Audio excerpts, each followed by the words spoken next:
Sastra adalah sebuah karya seni yang sebenarnya sudah sangat akrab dengan kehidupan masyarakat.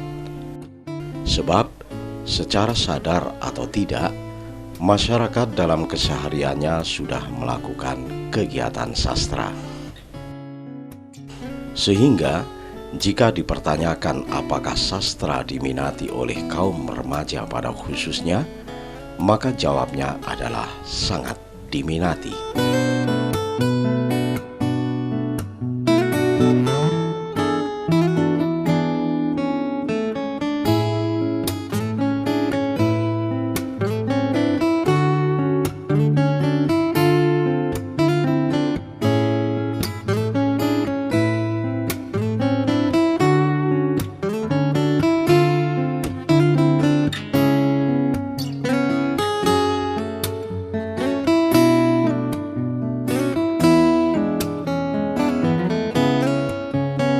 Dalam keseharian para remaja, secara tidak langsung mereka sudah sering menulis puisi, cerpen dalam bentuk yang sangat sederhana. Tulisan tersebut banyak dijumpai di jejaring sosial ataupun di buku harian mereka. Namun perlu ditekankan bahwa kegiatan sastra sebenarnya juga tidak sesederhana seperti yang dilakukan oleh remaja dalam kehidupan keseharian mereka.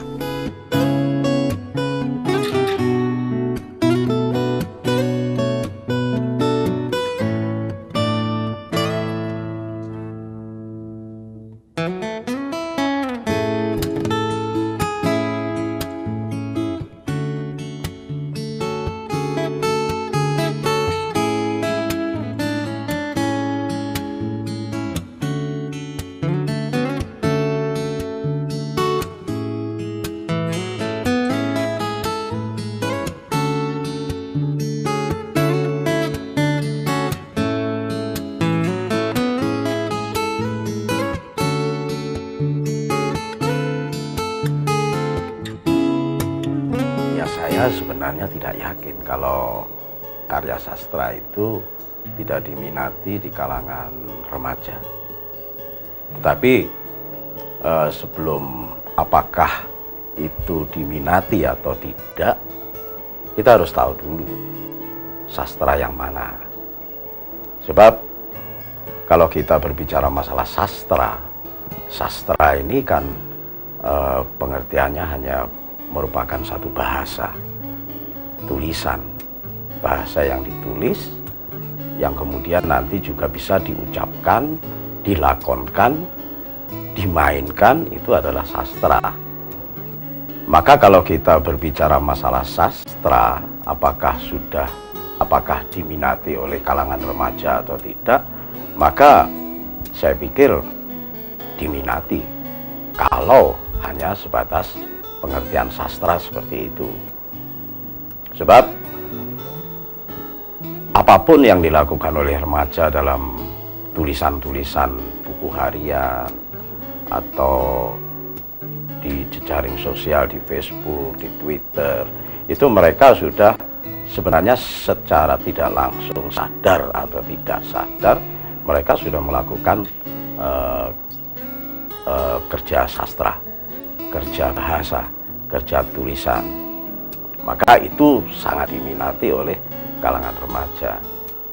Bahkan ketika remaja itu mengungkapkan rasa cinta terhadap kekasihnya atau temannya atau ibunya atau lingkungan di sekitarnya, itu selalu menggunakan bahasa-bahasa, kata-kata yang diindah-indahkan, bukan bahasa yang indah.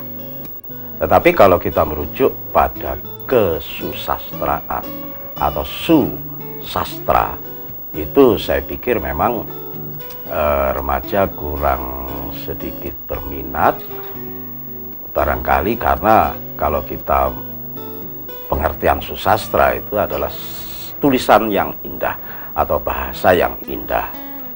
Nah, seperti yang saya katakan tadi, anak-anak remaja kalau mengacu pada pengertian sastra tadi, itu mereka membahasakan atau menulis sesuatu yang diindah-indahkan. Padahal susastra tulisan yang indah, su itu indah, sastra tulisan atau bahasa. Tulisan yang indah bukan sekedar indah tulisannya atau bukan sekedar indah bahasanya, tetapi indah di sini memiliki pengertian yang sangat luas. Salah satu contoh pengertian yang sangat luas bahwa pengertian indah yang luas itu bahwa keindahan ini bukan hanya sekedar indah nampak secara lahiriah, tetapi juga indah secara batiniah.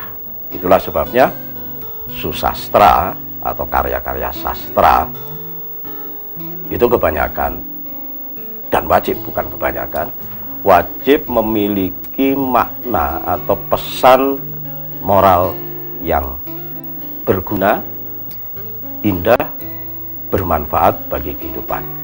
Ketika tulisan, baik itu cerpen, puisi, atau novel, kemudian bisa merubah budaya, merubah peradaban, maka karya itu sudah bisa dikategorikan sastra, susastra tadi.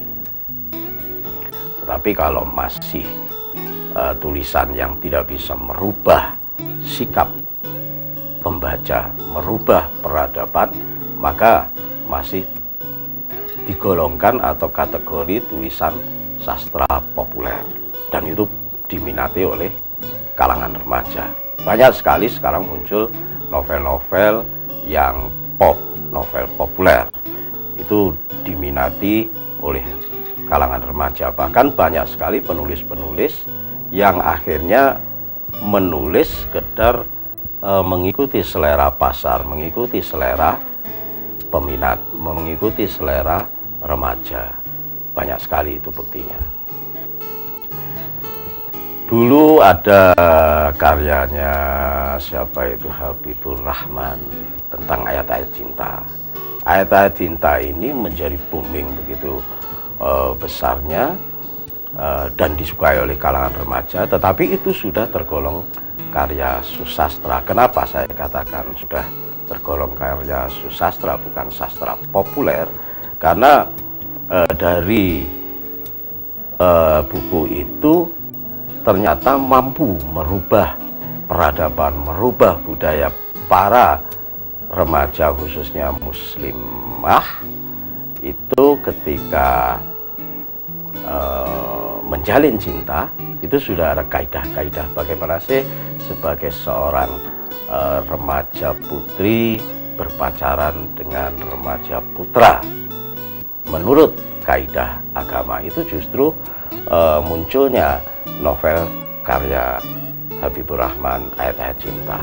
Sebelumnya mereka berpacaran begitu saja, tetapi sekarang sudah ada kaidah-kaidah. Bahkan muncul dulu namanya kerudung, muncul jilbab, sekarang hijab. Nah, hijab ini kan artinya sudah merupakan satu tameng. Jadi hijab ini adalah tabir antara seseorang dengan seseorang. Itu justru muncul dari karya-karya sastra seperti itu.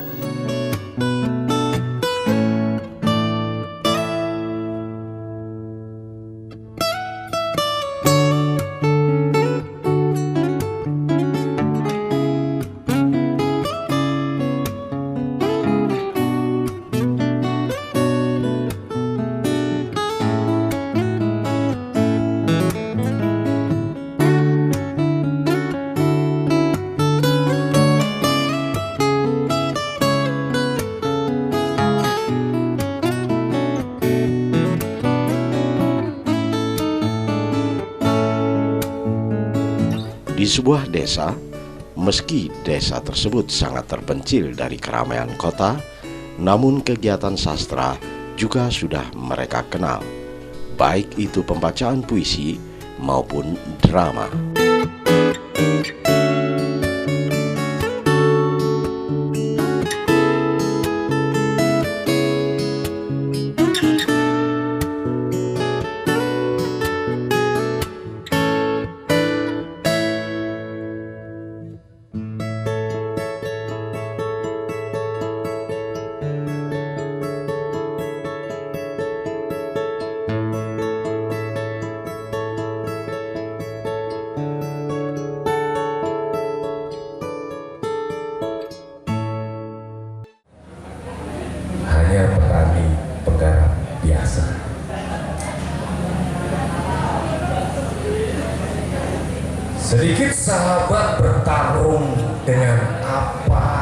seadanya daya, mencoba bertahan atas segala rupa segala, menanam benih diisi kepala siapa saja, mengais secara percaya, tak peduli apa. Jalinan simpul ini belum juga kokoh menahan rapuh. Hujan badai datang membawa aroma comberan keruh. Tak juga kenyang menggandeng keluarga pula bersaing serbu. Mereka lapar, tebar pesona melahap jiwa-jiwa dunia manusia. Mereka seperti hama, tak atuh, tak peduli sebenarnya hak siapa.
Perkembangan sastra dalam perjalanan kehidupan sebenarnya juga menampakkan kemajuan.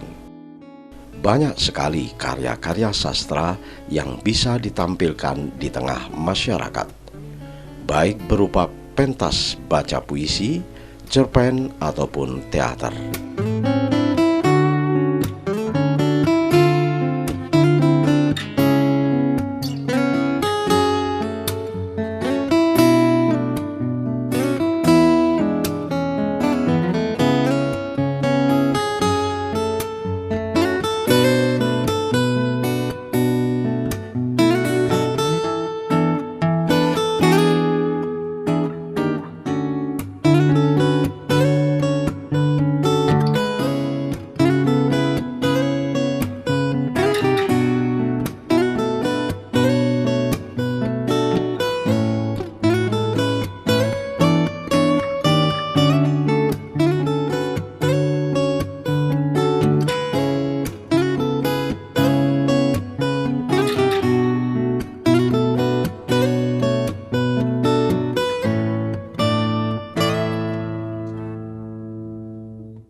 Kalau perkembangan sastra kayak saat ini, saya mengambil sastra populer aja ya.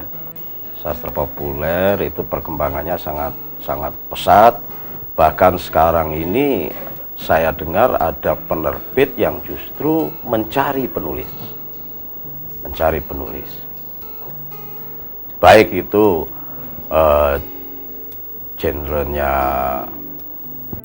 cerita-cerita horor, cerita-cerita percintaan, cerita-cerita kriminal, itu banyak sekali model-model karya-karya yang sekarang yang justru memang entah ini pengaruh dari mana. Banyak karya-karya yang akhirnya memberikan satu pencerahan bagi membaca. Itu perkembangannya sekarang. Kalau barangkali Anda pergi ke salah satu toko buku terbesar di Nusantara ini, atau toko-toko kecil pun, itu banyak sekali pilihan novel-novel yang baru-baru. Bahkan saya sering melihat-lihat di toko buku itu ada penulis baru yang sebenarnya saya tidak pernah kenal. Artinya bahwa perkembangan sastra pada saat ini, siapapun bisa menulis dan siapapun bisa menerbitkan karyanya. karena begitu mudahnya teknologi yang mendukung terbitnya sebuah karya sastra. Tetapi tetap kita garis bawahi bahwa kita harus bisa membedakan sastra populer dan karya sastra yang memang benar-benar merubah peradaban. Itu yang masih sedikit di Indonesia ini. Kurun waktunya sudah lama sekali kita tidak pernah menemukan karya-karya yang berbobot.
Bahkan kalau karya seni sastra tersebut harus berbentuk tulisan yang diterbitkan dalam wujud buku ataupun buletin, maka itu pun juga mengalami kemajuan yang sangat pesat. Kemajuan teknologi justru mempermudah proses penerbitan karya sastra. Siapapun bisa menulis dan menerbitkan karyanya.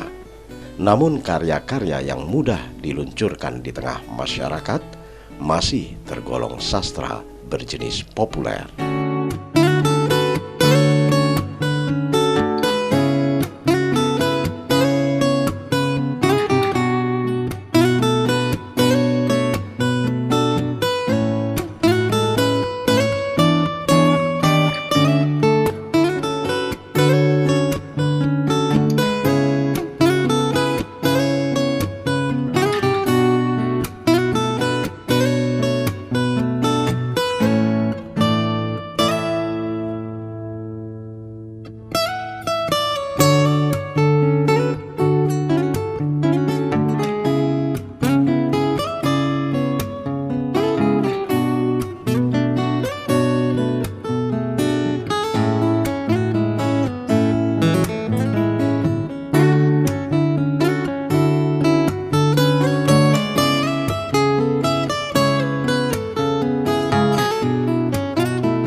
Perhatian masyarakat terhadap karya sastra memang masih tergolong rendah, sebab masyarakat tidak diwajibkan untuk berpikir tentang karya sastra. Itulah sebabnya selayaknya karya-karya sastra dilahirkan dengan kesesuaian kebutuhan masyarakat, sehingga masyarakat tidak harus dibebani apresiasi terhadap karya seni sastra, akan tetapi para kreator atau pekerja sastralah yang harus mampu mencipta karya sesuai dengan kebutuhan masyarakat.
Kalau masyarakat harus mengapresiasi karya sastra, sebenarnya masyarakat tidak harus mengapresiasi karya sastra, tidak diharuskan.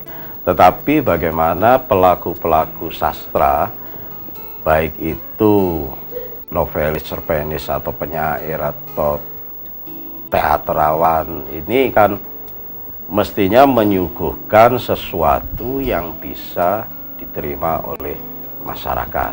Itu yang harus, bukan berarti masyarakat yang harus mengapresiasi karya sastra, tetapi pelaku sastra ini harus memberikan sesuatu yang bisa diterima oleh masyarakat. Masalahnya begini,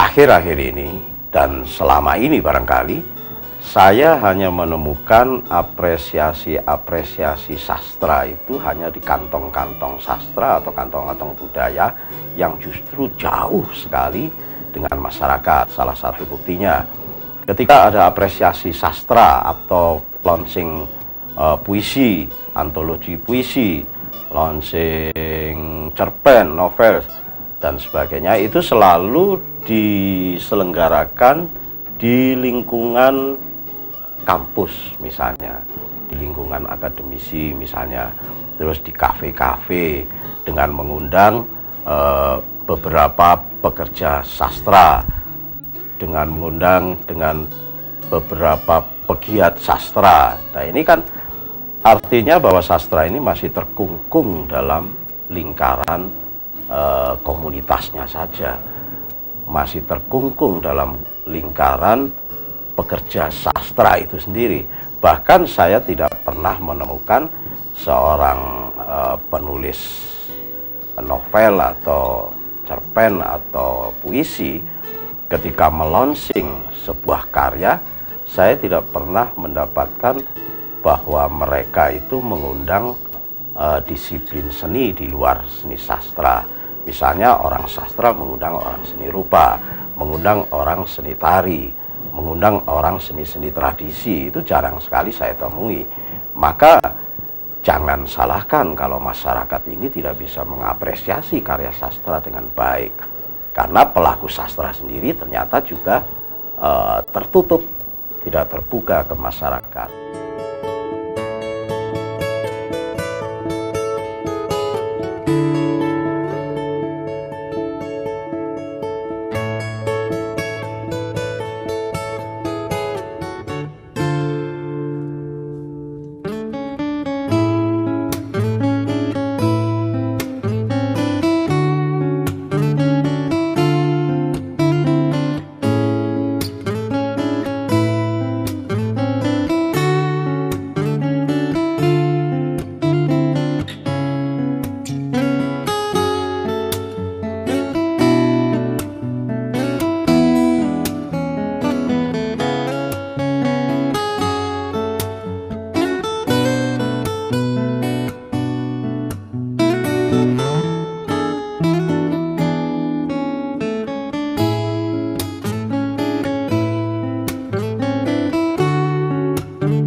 Menurut saya begitu, masyarakat jadi tidak bisa menangkap, mengapresiasi, apalagi mengapresiasi, mendengar saja itu tidak mampu mereka.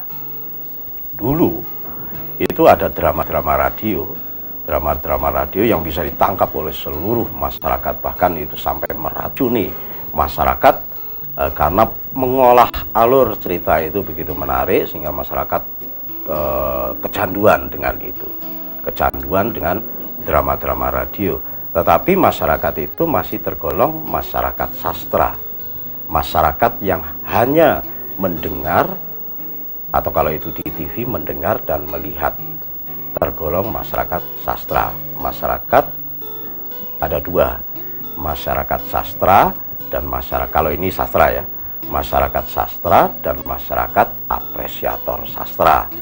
Masyarakat sastra ini hanya sekedar mendengar atau melihat karya, tetapi kalau masyarakat apresiator sastra, maka pendengar atau pemirsa sastra ini akan meneliti, akan mengamati, oh ini bahasanya kurang baik, atau penyusunan kalimatnya tidak bagus, penggunaan tanda bacanya tidak bagus. Ini kalau masyarakat apresiator sastra, tetapi kalau masyarakat sastra saja tidak sampai menilai seperti itu.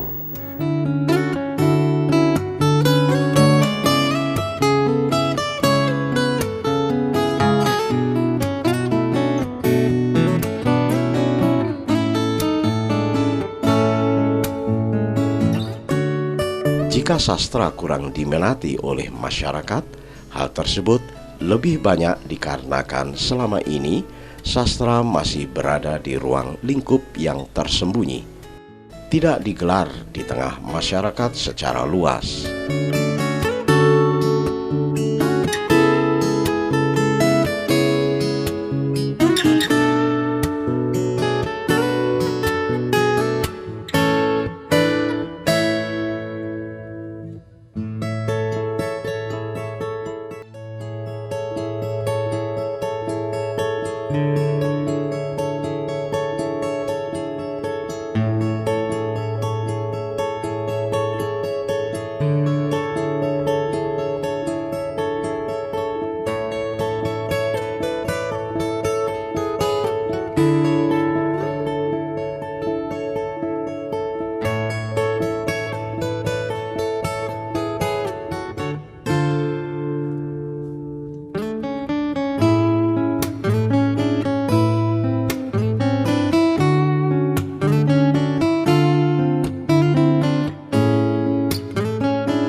Kalau manfaat seperti yang saya katakan tadi, bahwa manfaat sastra terhadap masyarakat, tentu si kreator atau penulis sastra itu pasti selalu menghadirkan pesan moral yang ingin disampaikan kepada pembaca. Perkara pesan moral yang disampaikan oleh kreator atau penulis karya sastra itu sampai atau tidak, itu bukan lagi ranah kreatornya, tetapi karya itu ketika lepas dari tangan kreatornya itu sudah bukan hak miliknya, tetapi milik masyarakat. Entah masyarakat itu memaknai karya itu menjadi suri tauladan bagi kehidupannya atau tidak, itu sudah bukan lagi urusan kreator. Tetapi yang penting bahwa kreator itu selalu memberikan satu pesan moral bagi masyarakat. Saya kira itu.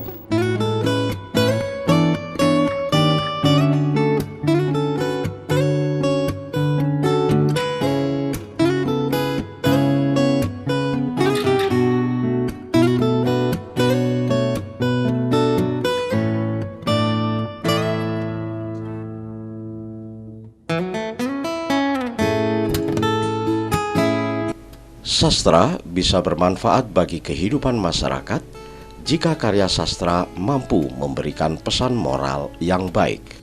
Biasanya, karya-karya sastra memang selalu memiliki pesan moral. Namun, karya seni tidak harus memaksa masyarakat mampu menerapkan pesan moral yang terkandung dalam sebuah karya sastra. Masyarakatlah yang menilai sendiri.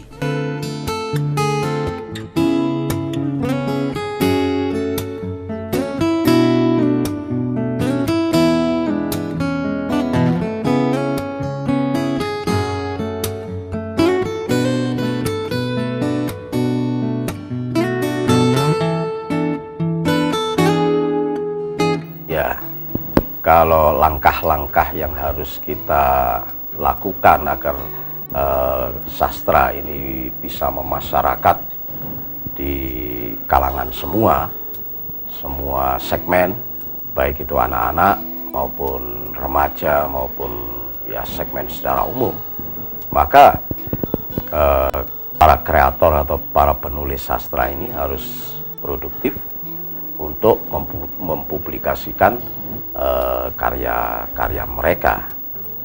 Mempublikasikan karya-karya sastra itu tidak harus lewat media-media cetak secara resmi, media-media elektronik secara resmi misalnya, tetapi para kreator ini bisa melakukan di mana saja, di tempat apa saja, di situasi apa saja. Tetapi kalau di masyarakat, di tengah masyarakat itu, ini biasanya memang menunggu momen peristiwa hari-hari besar di Nusantara ini, atau momen hari-hari internasional itu bisa dilakukan di masyarakat. Itu yang terjadi di masyarakat, misalnya acara 17 Agustusan, ini tiba-tiba di kampung atau di RW itu ada seorang membaca puisi atau bermain drama, walaupun sebelumnya mereka tidak pernah membuat puisi atau membaca puisi, tidak pernah bermain drama atau menulis naskah drama, tetapi begitu ada momen penting, momen Nusantara yang penting seperti 17 Agustus, itu mereka tampil. Nah, saya pikir tidak harus seperti itu, tidak harus menunggu momen-momen seperti itu, tetapi kreator atau penulis, baik itu pemula maupun lebih-lebih yang sudah bukan pemula lagi, itu tidak segan-segan lagi untuk menampilkan karya-karyanya atau mempublikasikan karya-karyanya di tengah masyarakat. Tidak seperti yang saya katakan tadi, hanya pada lingkup-lingkup akademisi, di kampus atau di kafe-kafe atau di tempat-tempat kantong-kantong sastra. Mestinya harus terbuka semua.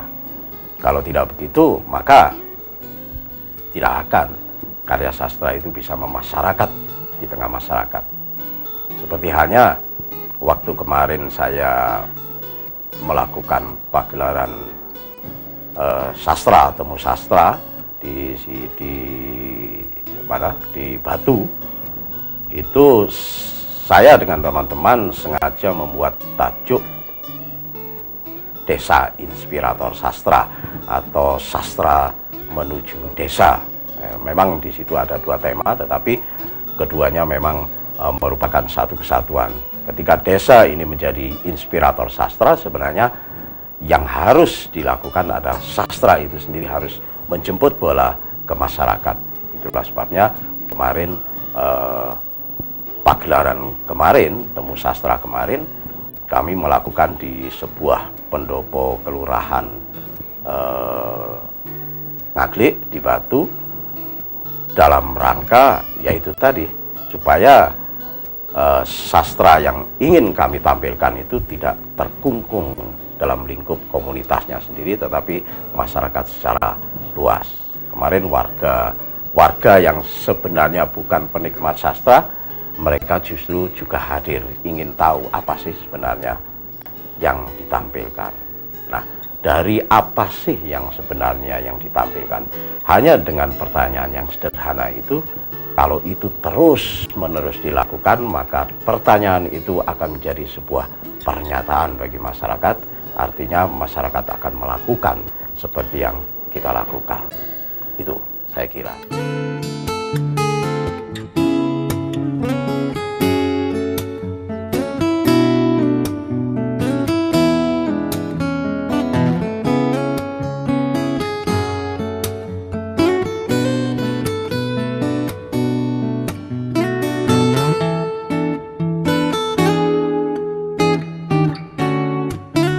Seperti halnya yang dilakukan oleh sekelompok pekerja seni satu ruang beberapa waktu yang lalu, mereka menggelar sebuah pentas sastra berupa pembacaan puisi, cerpen monolog, dan performance art di sebuah pendopo kelurahan di tengah masyarakat pedesaan, dengan harapan sastra lebih dekat di hati masyarakat.